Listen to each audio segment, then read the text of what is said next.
Olá pessoal, hoje na nossa última aula do ano falaremos sobre os vertebrados, sobre os mamíferos. E o que falaremos sobre eles hoje? Bem, ao longo da estrada até aqui, quando falamos sobre os animais vertebrados, nós falamos inicialmente sobre os peixes, sobre os tipos de peixes ósseos e cartilaginosos. Em seguida, falamos dos seres que saíram da água para a terra, né? Os anfíbios que viviam parte do ciclo da sua vida na água e outra parte na terra. Então, os anfíbios falamos sobre os sapos, pererecas e rãs. E em seguida, o próximo assunto, nós falamos sobre os répteis, sobre as tartarugas, jabutis, cobras, sobre crocodilos. E em seguida, falamos sobre as aves, né? As aves que são a ramificação dos dinossauros, seriam os dinossauros atuais. Não é? Daquela brincadeira de quem nasceu primeiro, o ovo ou a galinha. Na verdade, quem nasceu primeiro foi o ovo, que o dinossauro pôs um ovo que nasceu uma galinha. Então, de maneira bem simples, bem simplificada ao máximo, foi assim. Mas hoje falaremos sobre o último grupo e o mais diversificado, né? Entre esse que podemos perceber, em que é o que nos inclui, né? Que somos todos mamíferos. E falaremos sobre o que nos faz ser mamíferos. Bem, quando falamos sobre os mamíferos, nós temos que pensar na evolução das espécies até aqui. E que conversamos, como eu estava falando agora há pouco. Nós falamos esse ano sobre as esponjas, né? Sobre os poríferos. Depois falamos sobre os selenterados, sobre as medusas, as hidras. Em seguida falamos sobre os platelmintos, sobre alguns tipos de vermes. Em seguida seguimos para outra linha, falamos sobre os nematódios, outra linha de parasitas também, de vermes. Em seguida falamos sobre os anelídeos, sobre as minhocas. E em seguida falamos sobre os moluscos, sobre o polvo, sobre a lula. E em seguida falamos sobre os artrópodes, sobre os insetos, sobre os crustáceos, os ácaros. E depois falamos sobre os equinodermos. E assim encerramos a parte dos invertebrados. Passamos então a falar sobre os animais vertebrados, em que possuíam um sistema nervoso protegido, com um arcabouço ósseo. Então falamos sobre os peixes agnatos, que não possuíam mandíbula. Depois falamos sobre os peixes ósseos e cartilaginosos, né? Os peixes cartilaginosos como os tubarões e as raias. Os peixes ósseos como os demais peixes e toda a característica de seus corpos. E falamos depois sobre os anfíbios, sobre as suas características, assim como as aves, os répteis e hoje falaremos finalmente sobre os mamíferos. A partir de então, podemos pensar o que possui os mamíferos, o que os mamíferos têm em comum. O que você tem que um animal tem? Bem, quando eu falo em mamíferos, falo em uma diversidade muito ampla de espécies diferentes e adaptadas à convivência em diversos tipos de habitats. Nós somos animais homeotérmicos, não somos animais que conseguimos adaptar nosso corpo a manter o seu calor mesmo em ambientes frios, em climas frios. Por exemplo, quando estamos com muito frio, nosso corpo ele faz uma reação de tremor, né? Nós começamos a tremer. E nesse tremor que o nosso músculo realiza, ele aquece nosso organismo e mantém nossos órgãos vitais mais aquecidos. Um outro tipo de reação que os mamíferos fazem para manter sua temperatura corporal em situações de frio é conseguir eriçar, arrepiar os seus pelos para que o ar junto à sua pele possa ficar mais aquecido. Então, ele consegue, junto com o tremor, manter-se mais aquecido com o arrepio dos pelos. Também, em situações de calor mais extremo, nós também realizamos reações para tentar esfriar o nosso corpo quando o calor está muito intenso.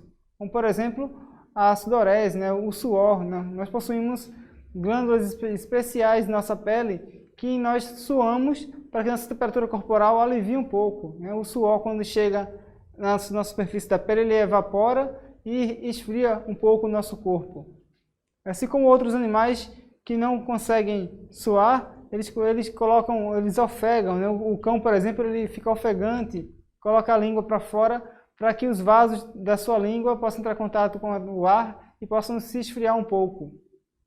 Os suínos, os porcos que não conseguem suar também, procuram um ambiente, uma pocinha de lama para se resfriar um pouco. Então os animais procuram sempre maneiras de se aquecer ou de se resfriar de acordo com a temperatura. Bem, além disso, o nosso corpo, né, os mamíferos, né, podem ser considerados terrestres e aquáticos, né? Nós temos uma infinidade de mamíferos terrestres e alguns exemplares aquáticos, como baleias, como peixes-boi, como golfinhos, e uma espécie que é voadora, né, como os morcegos. Pois é, tem pessoas que pensam que o morcego é um rato com asas, não tem nada a ver. O morcego é um mamífero que voa. E, além disso, os mamíferos também possuem sua pele fina, com ou sem poros, de acordo com a espécie. Algumas espécies possuem poros em sua pele, outras espécies não possuem. E realizam maneiras diferentes de regular sua temperatura. E nesses poros, algumas vezes possui um pelo, uma serra de pelo para cada poro, às vezes possui vários pelos no mesmo poro. Além disso, dos seus pelos que servem para proteger o seu corpo contra o atrito na superfície com o ambiente, consegue aquecer, o pelo serve como proteção, como identificação, como também mostrar no duelo que ele está irritado, que está bravo, para tentar assustar o seu inimigo. E além disso, o que nos torna mamíferos são os diversos tipos de glândulas que possuímos, em especiais as glândulas mamárias, porque o mamífero é aquele que mama, e se mama porque possui glândulas mamárias, né? A sua mãe possui glândulas mamárias que consegue alimentar o filhote. E além das glândulas mamárias, que tanto os machos como as fêmeas possuem glândulas mamárias, gente. Não é só a fêmea que possui glândula mamária. Os machos também possuem glândulas mamárias. Somente que por uma questão hormonal, as glândulas mamárias nas fêmeas são mais desenvolvidas e nos machos são menos desenvolvidas.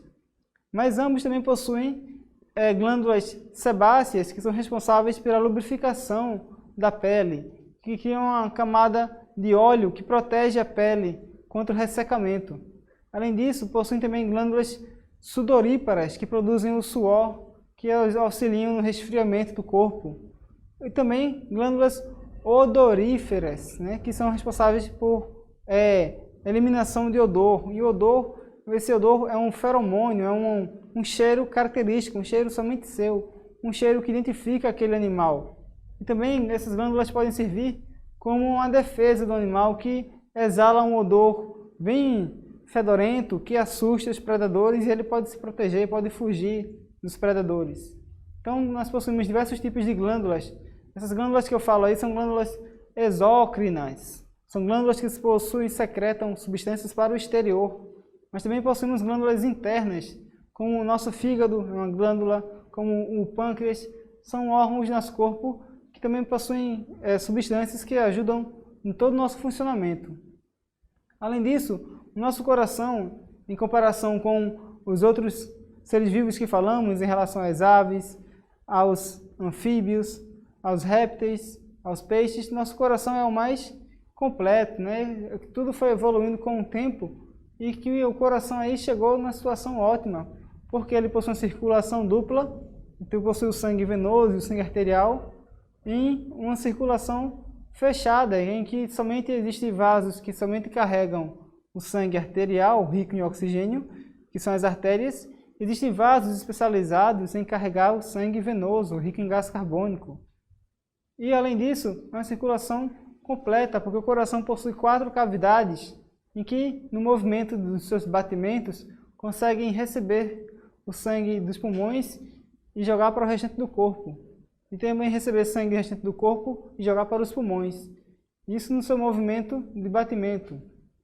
Além disso, a respiração pulmonar, e com o auxílio do músculo diafragma, que isolou a cavidade torácica, conseguimos ter uma expansão maior da capacidade pulmonar, da capacidade respiratória.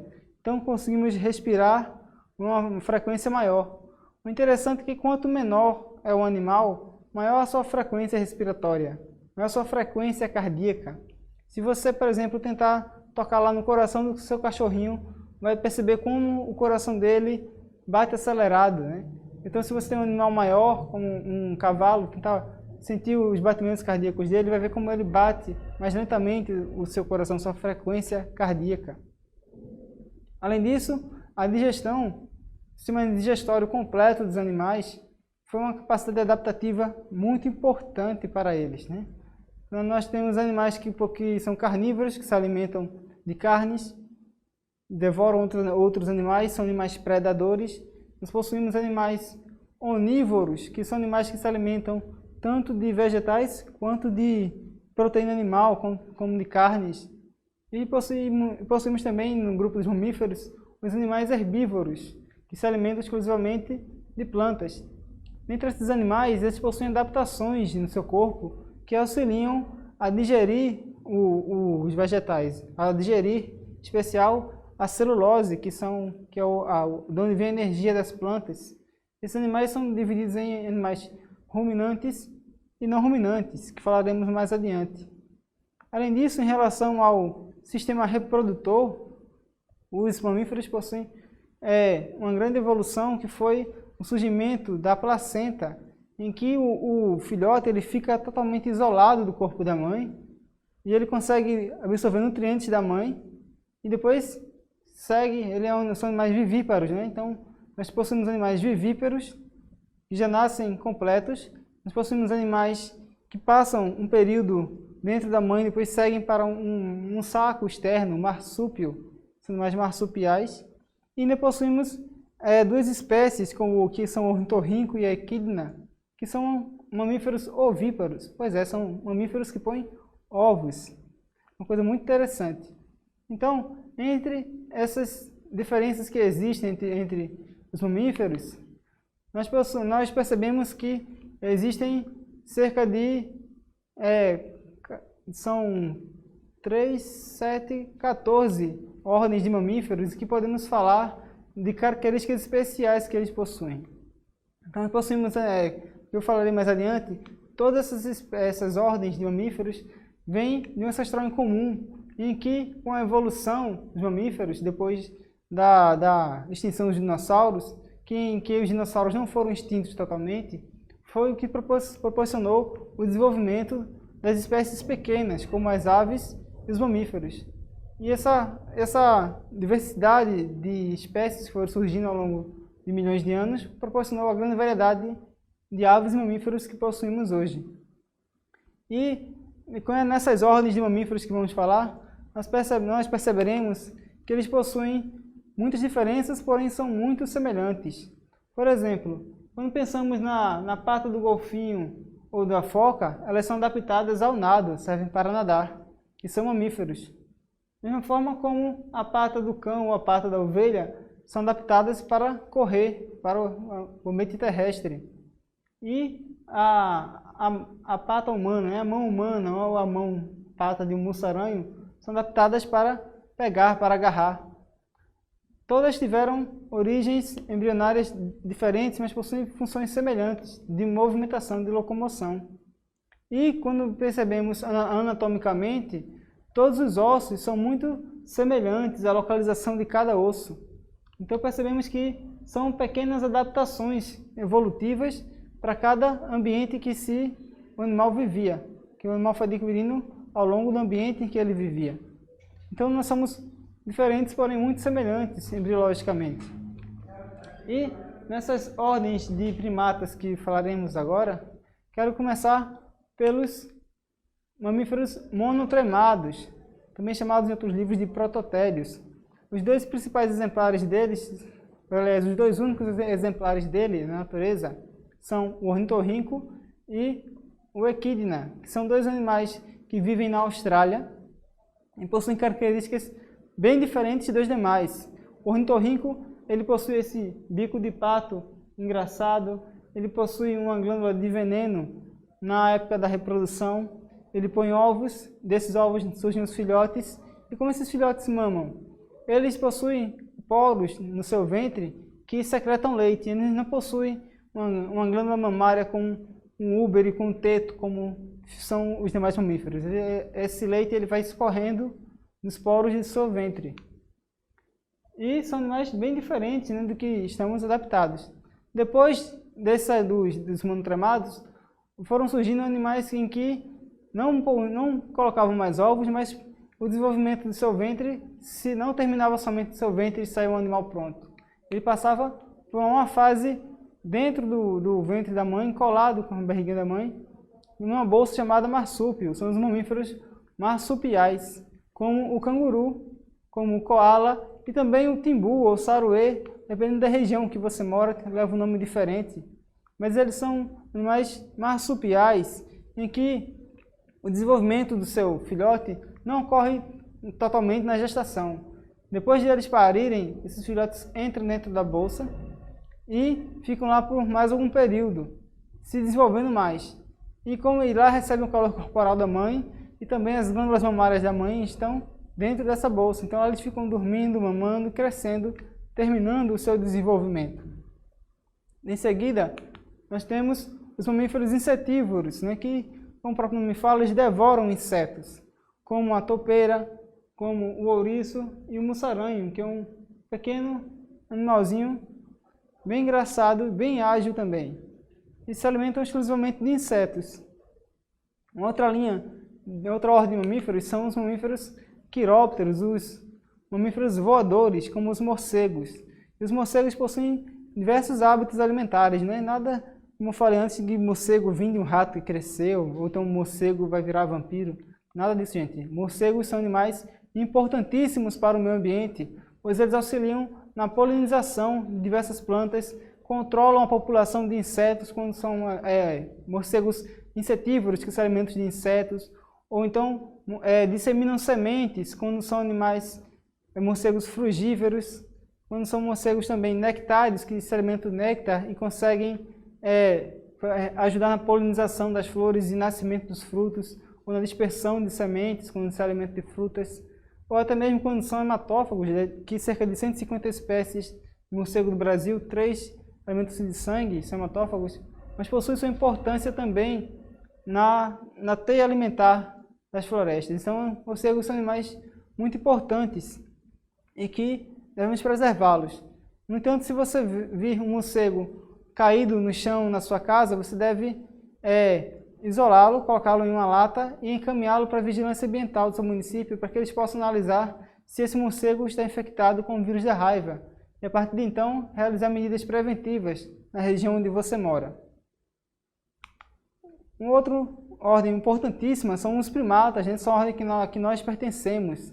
Os primatas são de diversos tipos, né? E é interessante que os mamíferos, os primatas do Novo Mundo, são os mamíferos da parte das Américas, são os únicos que conseguem pendurar com a cauda. Os mamíferos da Europa, da África, do hemisfério oriental não conseguem, somente o nosso hemisfério.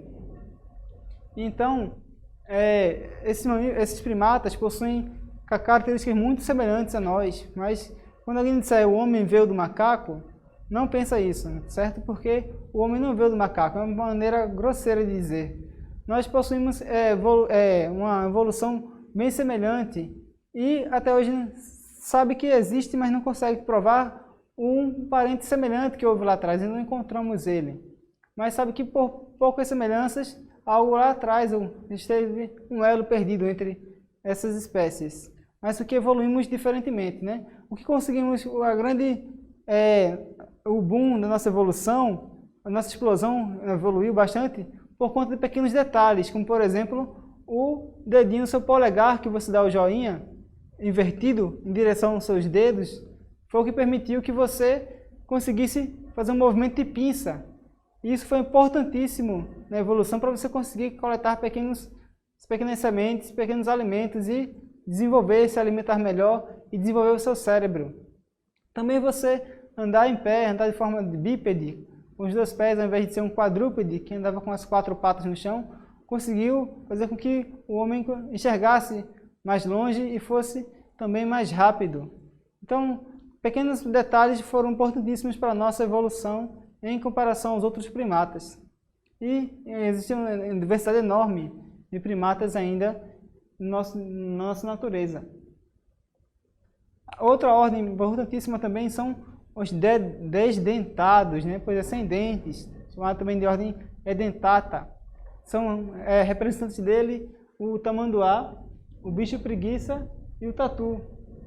São animais muito importantes também na nossa Mata Atlântica, na nossa floresta amazônica, no nosso cerrado, e que são animais que possuem hábitos de comer pequenas folhas ou comer pequenos insetos, pequenos frutos, costumam ser com nichos bem diferentes, né? O nicho ecológico, o que a preguiça faz, ou o que o tamanduá faz, ou o tatu faz, são coisas totalmente diferentes, né? Um vive nas árvores, outro vive debaixo da terra, só sai para comer e volta, outro vive caminhando nos campos, atrás de formigueiros.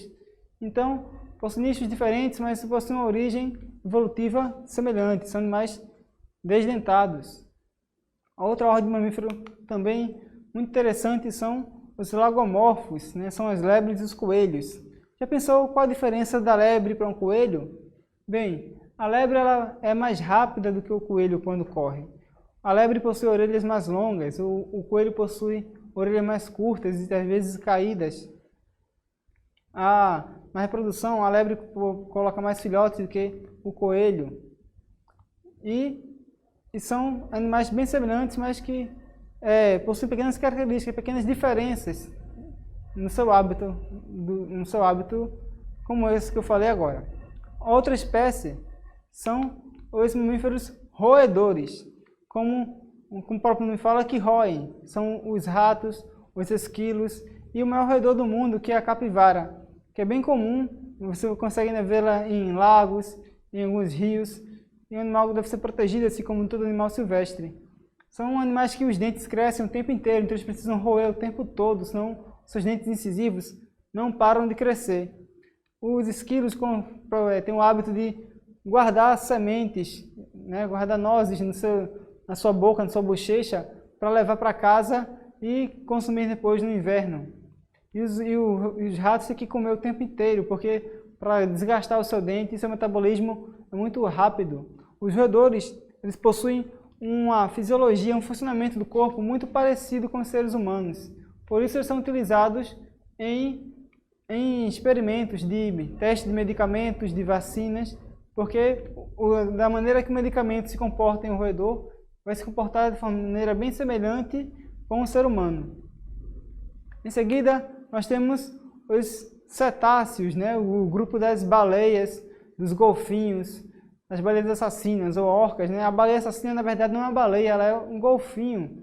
A orca ela é um golfinho, é um cetáceo, assim como os golfinhos, como o boto, são cetáceos.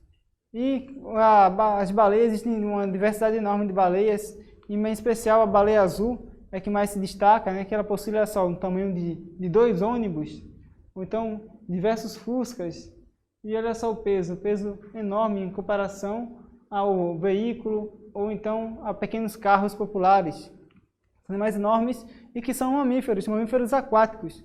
Pois é, o golfinho mama, a baleia mama e alguns se alimentam de peixes, outros se alimentam de pequenos crustáceos, como a baleia azul, que se alimenta de um camarãozinho chamado crio, come milhões deles por dia. Enquanto a orca se alimenta de pequenos pinguins ou focas que encontra. Então são cetáceos, mamíferos adaptados à vida dentro da água, em que respiram não por brânquias, como os peixes, que não seriam peixes, obviamente, mas respiram por orifícios em que eles saltam para tomar um fôlego, trocar o ar, depois voltam para o fundo do oceano. Outra ordem interessante são os sirênios, que são os peixes-bois, o leão marinho, o lobo marinho, a morsa, a foca, que são animais também adaptados ao nado, que são também mamíferos muito interessantes, né? Em que de boi e de peixe não possuem nada, são chamados animais sirênios, que vem de nome sereia, que vivem também tanto nos rios quanto nos mares. Outra ordem interessante são os proboscídeos, né? Que nome complicado, mas são animais com trombas como o elefante africano e o elefante asiático. Outra ordem interessantíssima também são os artiodáctilos, são animais que pisam com um número pares de dedos, com 2 dedos ou 4 dedos, como a vaca, como a cabra, os animais, o gnu, aliás, e que eles são animais ruminantes, em que quando você vê uma vaquinha mascando chiclete é porque ela rumina, ela come o capim, vai para um pré-estômago que depois volta para para a boca de novo, em que ela remastiga, depois volta para o seu outro estômago. Então ela possui pré-estômagos, em que o alimento entra uma vez, regurgita, mastiga novamente e volta e segue diante pelo restante do trato intestinal. Uma outra espécie de mamíferos também são os perissodactilos, que pisam com um número ímpar de dedos no chão, como o cavalo, por exemplo, que pisa com o dedo médio. Não sei se o casco do cavalo é interessante, mas ele pisa no chão com um dedo só. Assim também como os rinocerontes e a anta. E queria deixar um recado para vocês sobre o nosso dia a dia, né? Que às vezes no nosso caminho percebemos somente um caminho triste, cheio de pedras, e outra vez você pode observar no mesmo caminho um ambiente bem bonito, uma paisagem bem bonita. Então você escolha de que lado da vida você quer ver a vida, se um lado triste ou um lado bonito, um lado bem claro. Escolha qual lado você quer viver a vida então. Valeu, gente.